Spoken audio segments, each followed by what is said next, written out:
Hello बच्चों, आज से हम लोग बिहार बोर्ड के लिए पिछले 10 सालों का क्वेश्चन का सॉल्यूशन करेंगे।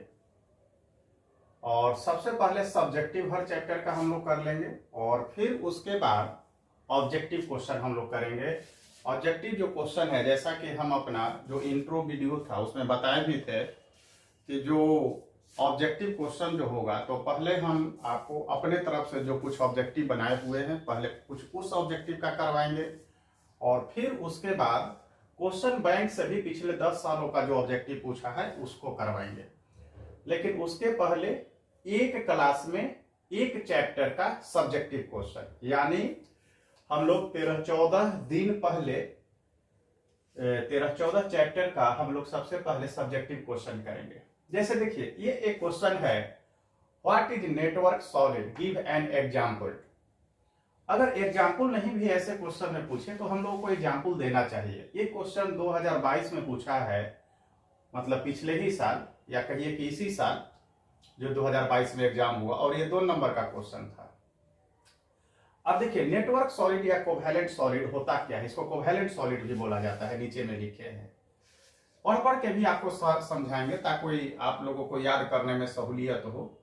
The solid in which particles are atom. देखिए, कोई भी जो सॉलिड सब्सटेंस है वो छोटे छोटे पार्टिकल से मिलके बनता है। वैसा सॉलिड जिसमें जो छोटे छोटे जो सब्सटेंस हैं, जिसको हम लोग पार्टिकल्स बोलते हैं, वह पार्टिकल एटम हो और उन एटम के बीच कोवैलेंट बॉन्ड काम कर रहा हो, यानी वह जो एटम्स है, जो पार्टिकल्स है, वह कोवैलेंट बॉन्ड से एक दूसरे से जुड़ा हुआ हो। तो वैसे सॉलिड को हम लोग कहते हैं नेटवर्क सॉलिड या कोवैलेंट सॉलिड।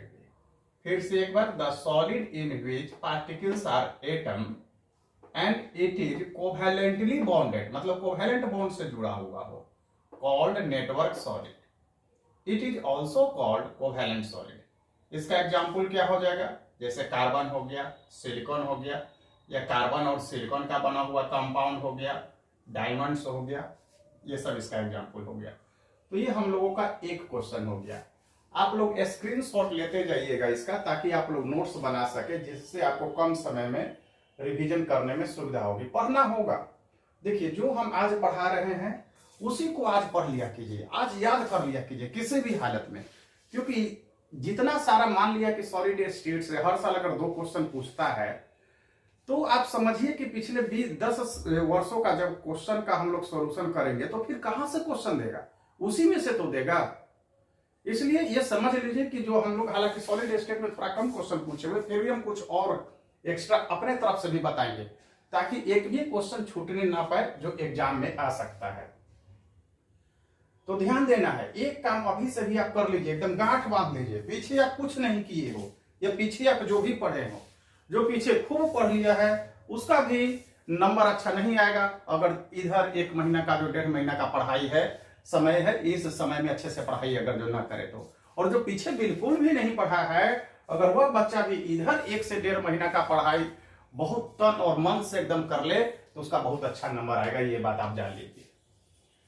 तो इसीलिए हम बता रहे हैं, जो भी हम आप लोगों को ये रोज पढ़ाएंगे तो इसका आप स्क्रीनशॉट लीजिए, इसका आप नोट्स बनाइए, ताकि जब एग्जाम रहे, जैसे आज आप एग्जाम देकर आए हैं, चूंकि बिहार बोर्ड में तो गैप है नहीं, तो आज आप एग्जाम देकर आए हैं और कल आपका केमिस्ट्री का एग्जाम है, तो आपके पास जो भी 7-8 घंटे का समय है, उस समय में आप बहुत ही अच्छे तरीके से रिवीजन कर सके, क्योंकि यही समय से क्वेश्चन घुमा फिरा के 2 साल पहले वाला क्वेश्चन इस साल देगा, कभी 5 साल पहले वाला क्वेश्चन इस साल देगा, 2 क्वेश्चन ही देना है उसको। तो यही उलट फेर करते रहता है। यहां तक कि इस चैप्टर में तो हमने क्वेश्चन बैंक में ये देखा है कि न्यूमेरिकल को भी रिपीट किया है, दिखाएंगे आपको आप आगे। अब देख लीजिए, लेकिन पढ़िएगा तब ये समझ लीजिए, अभी से भी पढ़िएगा तो बहुत कुछ किया जा सकता है। बाकी पीछे आप क्या किए नहीं किए उसको छोड़िए। What is point defect. देखिए, ये क्वेश्चन 2019 में पूछा है, 1 नंबर का था। Any missing of particles. अब देखिए, जो सॉलिड सब्सटेंस हम लोगों का होता है, तो देखिए मान लिया कि ये एक हम लोगों ने क्यूब ले लिया, इसमें पार्टिकल्स ये सब ऐसे कॉर्नर पे या जहां तहां दूसरे जगहों पे भी प्रेजेंट होता है। तो अगर कहीं से भी कोई पार्टिकल मिस कर गया, हट गया अपने जगह से, या तो इससे बाहर चल गया या इसी में कहीं अंदर में आके गिर गया, तो अपने जगह पर से जब पार्टिकल मिस कर जाएगा, डिसलोकेट हो जाएगा, तो हम लोग कहते हैं कि पॉइंट डिफेक्ट क्रिएट हो गया है, या इस तरीके से उत्पन्न हुए डिफेक्ट को हम लोग पॉइंट डिफेक्ट कहते हैं, और इसको एटॉमिक डिफेक्ट भी कहा जाता है। देखिए पढ़ के समझा रहे स्टेटमेंट को भी। Any missing of particles from its lattice point, lattice point उस जगह को कहते हैं जहां पे ये पार्टिकल प्रेजेंट है। Any missing of particles from its lattice point is called point defect, it is also called atomic defect. अब एक नंबर का ही क्वेश्चन है, लेकिन मान लिया कि 2 नंबर का भी रहे, तो इसका देखिए थोड़ा सा टाइप लिख दीजिए। It is of 3 types, stoichiometric defect, non stoichiometric defect and third is impurity defect. अगर ये क्वेश्चन 2 नंबर में भी पूछे तो हम लोग टाइप्स इसका लिख देंगे। अब इसके टाइप्स को विस्तार में पढ़ने की जरूरत है। खैर हम लोग क्वेश्चन चूंकि डील कर रहे हैं, सिलेबस नहीं पढ़ रहे हैं, तो हम लोग क्वेश्चन तक ही सीमित रहेंगे। आगे देखिए, आगे एक क्वेश्चन है caesium chloride, right the structure of caesium chloride. ये क्वेश्चन 2015 बिहार बोर्ड में पूछा है और ये 2 नंबर का क्वेश्चन है। अब देखिए, जब आप लोग पढ़े होंगे और नहीं पढ़े हैं तो ध्यान देना है, यहां पर इसको याद कर लेना है। वैसे मेरे जो बच्चे हैं, जो मेरे क्लासरूम के बच्चे हैं, वे लोग जानते होंगे कि नॉन प्रिमिटिव यूनिट सेल जो है वह 3 तरह का होता है, एफसीसी, बीसीसी और ईसीसी। तो देखिए सीजियम क्लोराइड का जो स्ट्रक्चर होता है वह बीसीसी स्ट्रक्चर होता है, इसको बॉडी सेंटर क्यूबिक बोलते हैं। सीजियम क्लोराइड है बीसीसी टाइप स्ट्रक्चर, सबसे पहला लाइन हो गया। अब बीसीसी में क्या होता है कि जो नेगेटिव आयन होता है, यानी Cl माइनस, क्लोरीन पे यहां नेगेटिव होता है और इसमें पॉजिटिव होता है। अब देखिए आगे क्या कर रहा है, in this 8 Cl minus ions are present at the corner of the unit cell. जो Cl माइनस आयन होता है, कितना वह संख्या में होता है, 8 होता है, और वह कहां प्रेजेंट होता है, कॉर्नर पे। ये कॉर्नर पे जो अभी हमने यूनिट सेल ये बनाया है, आप लोग तो स्क्रीनशॉट ले ही लिए होंगे, इसलिए जहां तहां हम इसको लिख के समझा रहे हैं। देखिए ये कॉर्नर पे ध्यान दीजिएगा, 8 हुआ ना, 4 नीचे 4 ऊपर। अब देखिए 8 Cl minus ions are present at the corner of the unit cell. Caesium ion is present at the centre of the body, यानी बीच में, ये सेंटर में यहां पे प्रेजेंट रहता है, ध्यान देना है। अब इस क्वेश्चन को थोड़ा सा और हम लोग एक स्टेप और इसका आंसर कर दिए।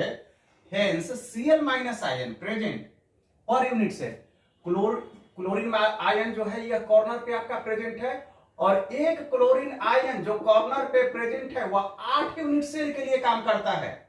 तो एक के लिए कितना काम करेगा, एक के हिस्से में कितना आएगा, 1/8 आएगा। और total number of chlorine ion है कितना, 4 ऊपर में और 4 नीचे में, तो 8 हो गया, 4 ऊपर में 4 नीचे में 8 हो गया, तो 8 इंटू 1/8, यानी एक यूनिट सेल में, ध्यान देना है, एक यूनिट सेल में अगर Cl माइनस आयन का एक्चुअल नंबर निकाला जाए तो वह 1 होगा, क्योंकि ये देखने में सिर्फ लग रहा है हम लोगों का कि एक पार्टिकल है, लेकिन ये जो है पार्टिकल वह 8 यूनिट सेल के लिए काम कर रहा है, इसलिए एक के हिस्से में इसका मात्र 1/8 पार्ट आएगा।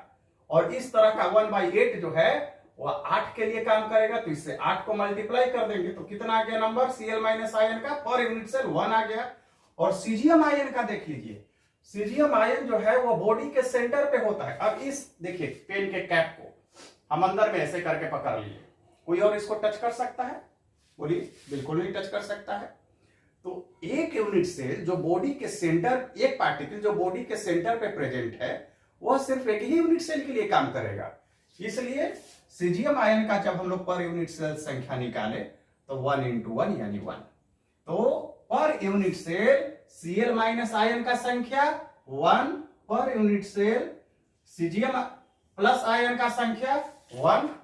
तो इस तरीके से सीजियम क्लोराइड का ये हम लोग स्ट्रक्चर, फिर से इसको रिपीट कर देते हैं। सीजियम क्लोराइड का जो स्ट्रक्चर होता है वह बीसीसी टाइप स्ट्रक्चर होता है, जिसमें 8 क्लोरीन आयन जो है वह कॉर्नर पे होता है, और एक सीजियम आयन जो है वह बॉडी के सेंटर पे है।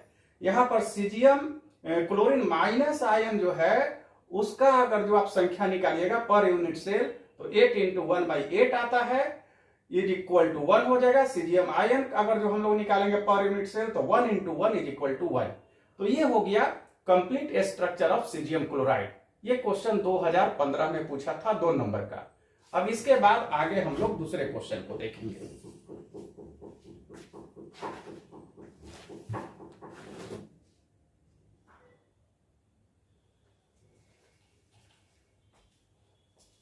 अब देखिए यहां पर एक क्वेश्चन पूछा है 2016 में और 2022 में। 2022 में सिर्फ यही पार्ट पूछा था, फ्रिंकल डिफेक्ट, व्हाट इज फ्रिंकल डिफेक्ट, और 2016 में दोनों के बीच में डिफरेंस पूछा था। तो इस क्वेश्चन को का आंसर हम इस तरीके से बता दे रहे हैं कि अगर आपको डिफरेंस पूछे स्कॉटकी और फ्रिंकल डिफेक्ट में, तो उसको भी आप इजीली लिख सकते हैं, या अगर सिर्फ स्कॉटकी डिफेक्ट पूछे उसको भी लिख सकते हैं, फ्रिंकल डिफेक्ट भी पूछे तो भी लिख सकते हैं। होता क्या है कि 2 नंबर का अगर जो यहाँ पर क्वेश्चन है तो सिर्फ स्कॉटकी डिफेक्ट भी पूछ सकता है, सिर्फ फ्रिंकल डिफेक्ट भी, या चूंकि ये आसान क्वेश्चन है तो दोनों के बीच में डिफरेंस भी पूछ सकता है। 2 नंबर में ये क्वेश्चन आया था, तो हम लोग इसको देख लेते हैं पहले। Write the difference between the Schottky and Frenkel defect. तो स्कॉटकी डिफेक्ट हम लोग वैसे डिफेक्ट को कहते हैं जिसमें इक्वल संख्या में कटायन और अनायन अपने लैटिस पॉइंट से मिस करते हैं, बराबर संख्या में। अब देखिए ये जो हम लोगों ने पीछे पढ़ा ना अभी, कि क्या पढ़े थे जस्ट पीछे, जिसमें वो टाइप आया था, हाँ, पॉइंट डिफेक्ट, तो उसमें टाइप आया था स्टोइचोमेट्रिक डिफेक्ट, तो उसी का ये टाइप है स्कॉटकी और फ्रिंकल। खैर उसमें हम लोग नहीं जाएंगे क्योंकि हम लोग तो सिलेबस पढ़ नहीं रहे हैं, क्योंकि हम लोग को बोर्ड सामने है और उसकी हम लोग तैयारी कर रहे हैं। तो स्कॉटकी डिफेक्ट में क्या होता है कि इक्वल नंबर ऑफ कटायन और अनायन अपने लैटिस पॉइंट से जब मिस करते हैं, यानी डिसलोकेट हो जाते हैं, हट जाते हैं, तो वैसे डिफेक्ट को हम लोग स्कॉटकी डिफेक्ट कहते हैं। पहले तो आप लोग स्क्रीनशॉट ले लीजिए ताकि इसको हम कुछ बना के भी फिगर को समझाएंगे। अब देखिए इस डिफेक्ट को, यह जो डिफेक्ट है स्कॉटकी डिफेक्ट, किस तरह के कंपाउंड में होगा, तो यह वैसे कंपाउंड में होगा जिसमें कोऑर्डिनेशन नंबर ज्यादा से ज्यादा हो, यानी in this defect the coordination number of the compound should be high, ज्यादा होना चाहिए, और कटायन और अनायन के बीच का जो साइज डिफरेंस है वह कम होना चाहिए। There should be a small differences between the size of cation and anion, है ना, कटायन और अनायन के बीच का साइज डिफरेंस कम होना चाहिए, कोऑर्डिनेशन नंबर हाई होना चाहिए। अब ये कोऑर्डिनेशन नंबर क्या होता है थोड़ा सा समझा देते हैं आप लोगों को। वैसे जैसा कि हम बताए हैं कि कुछ क्वेश्चन अपनी तरफ से भी बताएंगे, ये एक पार्टिकल्स को जितना पार्टिकल चारों तरफ से घेरे हुए होता है वही उसका कोऑर्डिनेशन नंबर होता है। जैसे यहां पर ये पार्टिकल है और इसको कितना पार्टिकल टच कर रहा है, 1 2 3 4 5, तो इसका कोऑर्डिनेशन नंबर 5 हो गया। तो ये कोऑर्डिनेशन नंबर होता है। इसको भी हम आपको लिखकर समझाएंगे क्योंकि सीबीएसई वाले में कभी कभी देखते हैं कि ये क्वेश्चन पूछा हुआ रहता है, तो कोई ठीक नहीं, कहीं पे भी इसको पूछ सकता है। अब देखिए फ्रिंकल डिफेक्ट में ठीक इसके अपोजिट हो जाएगा। The defect in which a cation is missing from their lattice point and occur in, इसको occupy लिखिएगा तो ज्यादा अच्छा रहेगा, and occupy in the void। देखिए होता क्या है इस डिफेक्ट में, दोनों को चूंकि दोनों का हम लोग डिफरेंस पढ़ रहे हैं, तो इस तरीके से ये एक डिफरेंस हो गया, यहां पर ये आपका एक डिफरेंस हो गया, और ये नीचे वाला। एक बार इसका फिर से आप स्क्रीनशॉट ले लेंगे क्योंकि वहां पर अकर लिखा हुआ था, उसको हम सुधारे हैं, ऑक्युपाई लिख दिए हैं। अब देखिए इसमें क्या होता है कि इस तरह का जैसे अरेंजमेंट है, मान लिया पार्टिकल्स का, एक जगह A plus B minus A plus B minus ऐसे तरह से अरेंजमेंट होता है। फिर यहाँ पे A plus B minus A plus, तो मान लिया कि इसमें से एक B माइनस निकल गया, एक A प्लस निकल गया, तो जितना A प्लस निकला उतना ही B माइनस भी निकला, इक्वल नंबर ऑफ कटायन और अनायन निकल गया, तो इसको हम लोग स्कॉटकी डिफेक्ट कहेंगे। इसमें क्या होता है कि देखिए ये अरेंजमेंट है, और इसमें जैसे A प्लस हो गया, B माइनस हो गया, A प्लस हो गया, B माइनस हो गया, A प्लस हो गया, B minus, A plus, B minus, A plus. अब देखिए ये जो बीच में जो खाली जगह होता है ना, इस खाली जगह को हम लोग वॉइड कहते हैं या इंटरस्टिशियल साइट भी कहते हैं। अब इसमें क्या होता है कि ये जो पार्टिकल है यहां से हटकर और ये वॉइड में आ जाता है ना, यहां से हटकर ये वॉइड में आ जाता है, तब हम लोग इस डिफेक्ट को फ्रिंकल डिफेक्ट कहते हैं। जैसे अगर हम लोगों का दांत कभी चोट लगे और टूट जाए और टूट के बाहर आ जाए तो ये हो गया आपका स्कॉटकी डिफेक्ट, टूट जाए और टूट के अंदर चले तो ये हो गया हम लोगों का फ्रिंकल डिफेक्ट।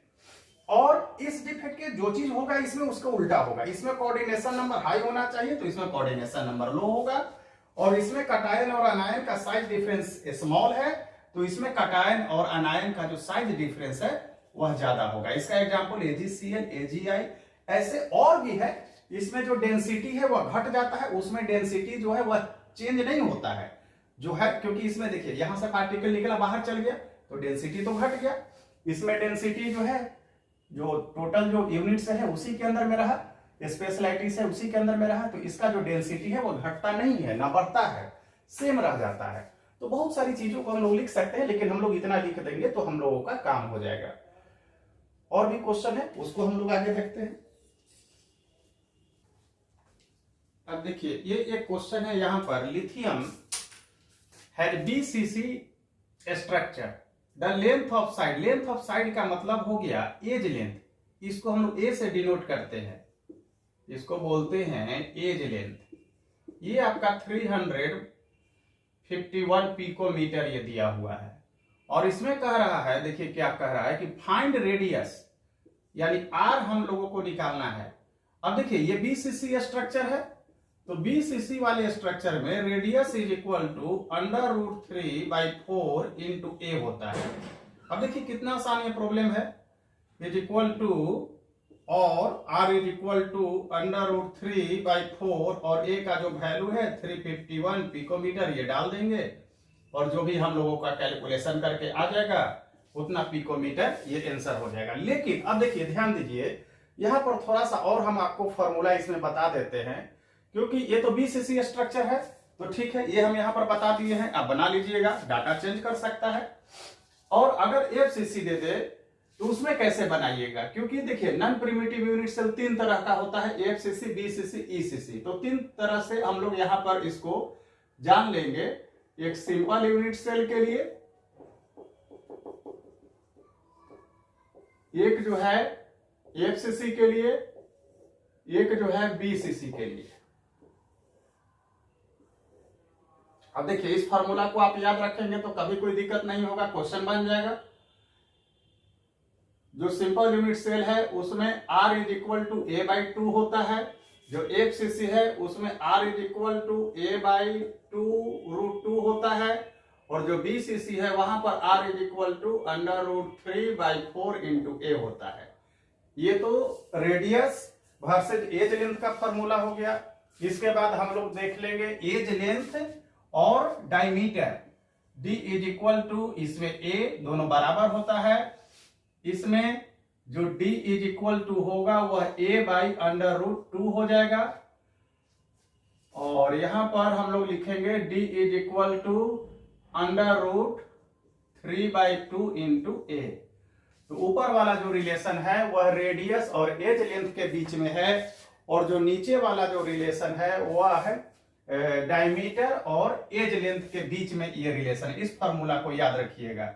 एक और फार्मूला पे न्यूमेरिकल क्वेश्चन यही पूछे हुए हैं, जो हमने पिछले 10 सालों का जो क्वेश्चन कुछ और ऑब्जेक्टिव में होगा, तो ऑब्जेक्टिव तो हम आपको बोले हैं ना कि जैसे सबसे पहले हर चैप्टर का हम सब्जेक्टिव करवा देंगे, और फिर उसके बाद हर एक चैप्टर का जब सब्जेक्टिव खत्म हो जाएगा, एक चैप्टर एक दिन में, तो फिर उसके बाद हर चैप्टर का हम ऑब्जेक्टिव करवाएंगे।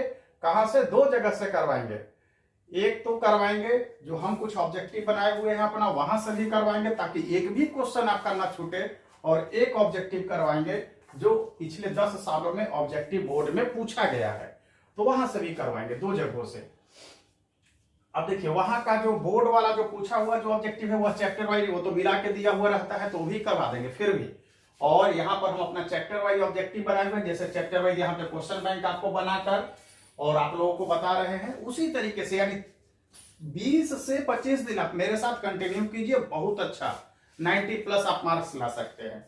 लेकिन 2 काम करना होगा। एक तो सबसे पहला काम ये कीजिएगा कि जो YouTube चैनल का जो नाम है प्रवीण होल केमिस्ट्री, इसको आप सब्सक्राइब कर लीजिएगा और बेल आइकन जो है वह प्रेस कर लीजिएगा, क्योंकि जब भी वीडियो डालेंगे उसका नोटिफिकेशन आपको चल जाए। एक बात तो ये हो गया। यहां पर आप क्या कीजिएगा कि रोज रात में 9 बजे मेरा वीडियो आप देखेंगे, क्योंकि 9 बजे तक हम वीडियो अपलोड कर देंगे, रोज रात में 9 बजे तक। दूसरी बात यह है कि वीडियो को आप शेयर करें ताकि जितना ज्यादा से ज्यादा बच्चों को फायदा मिल सके। सभी बच्चे अभी के समय में प्रेशर में हैं, क्या पढ़े ना पढ़े, क्वेश्चन बैंक भी कहीं से देख रहे हैं तो चैप्टर वाइज मिल नहीं रहा है बिहार बोर्ड का, तो वहां पर बच्चे जो है बहुत प्रेशर में है। और इस तरह का एक सोल्यूशन अगर जो उनको प्रोवाइड किया जाएगा तो बहुत ही सभी लोगों को फायदा होगा और आप भी पुण्य का भागी बनिएगा, दूसरे को अगर फायदा आप पहुंचाते हैं तो। अब देखिए यहां पर हम लोग अब एक और फॉर्मूला देखेंगे कैलकुलेशन ऑफ डेंसिटी से रिलेटेड। ये भी पूछते रहता है, बहुत ही मतलब कॉमन सा चीज है ये, कैलकुलेशन ऑफ डेंसिटी। ये आपका सॉलिड स्टेट चैप्टर के लिए कॉमन सा चीज है। डेंसिटी जो है rho is equal to Z into M divided by A Q into N naught into 10 to the power -30। -30 formula हम लोग तब यूज करेंगे जब एज लेंथ जो है वह पिकोमीटर में दिया हुआ रहे। अब देखिए इस पर हम लोग एक क्वेश्चन भी देख लेंगे, ताकि इस पर भी अगर क्वेश्चन है तो आप लोग इजीली बना ले। और 2-3 और सब्जेक्टिव क्वेश्चन बताएंगे।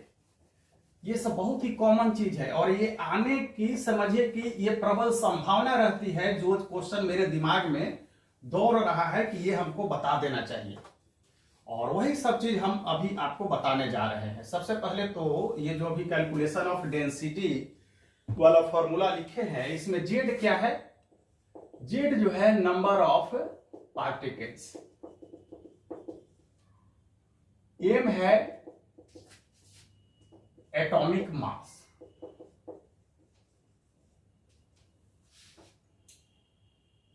ए एज लेंथ आप जान ही रहे हैं, एन नॉट जो है एवोगाड्रो नंबर।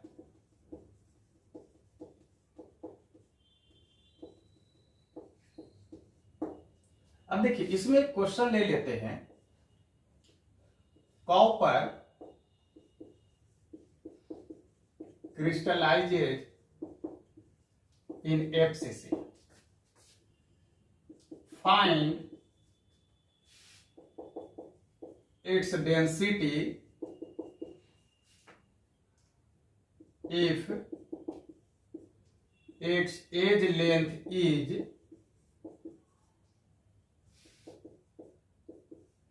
100 पिकोमीटर।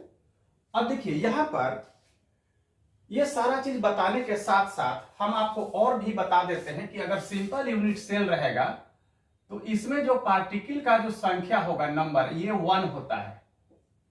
जो एफसीसी होता है उसमें पार्टिकल का जो संख्या होता है वह 4 होता है, और जो बीसीसी होता है उसमें जो पार्टिकल का संख्या होता है वह 2 होता है। अब देखिए ध्यान दीजिएगा, यहां पर जो हम लोग ये क्वेश्चन लिए हैं वो उसमें कॉपर दिया हुआ है, और जो कॉपर है उसका एटॉमिक मास होता है 63.5 ग्राम पर मोल। यूनिट भी कंप्लीट लिख दे रहे हैं। अब एफसीसी दिया हुआ है। अब देखिए एफसीसी में पार्टिकल का संख्या कितना है? 4 है, और पार्टिकल है कौन? यहाँ पे जेड है, तो जेड का जो वैल्यू हो गया वह 4 हो गया। एज लेंथ जो है वह देखिए इसमें दिया हुआ है 100 पिकोमीटर, है ना। अब देखिए यहां पर एवोगाड्रो नंबर एन नॉट, इसका वैल्यू हम सब लोग पहले से जानते हैं 6.022 इंटू 10 टू द पावर 23। अब हम लोग सोल्व कर लेंगे यहां पर, Z into M divided by A Q into N naught into 10 to the power -30।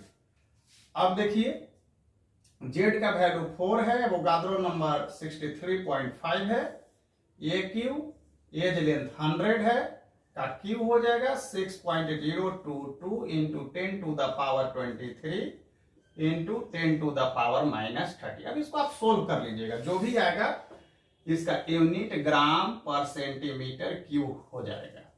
अब देखिए ध्यान दीजिए, अगर एज लेंथ पिकोमीटर में है तो -30 से मल्टीप्लाई करेंगे। सबसे पहले आप एक बार ये स्क्रीनशॉट ले लीजिए, और अगर एज लेंथ सेंटीमीटर में दिया हुआ है, ध्यान देना है, एज लेंथ अगर सेंटीमीटर में दिया हुआ है तो यहां पे ये सबसे मल्टीप्लाई करने की जरूरत नहीं है, बस उतना ही रखेंगे।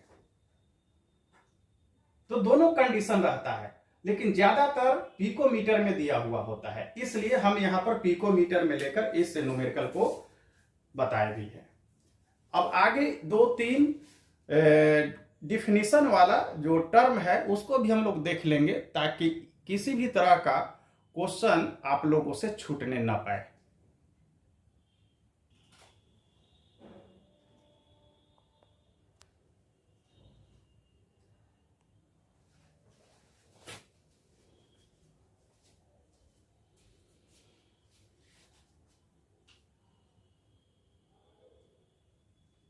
पहले आप लोग स्क्रीनशॉट ले लेंगे इसका।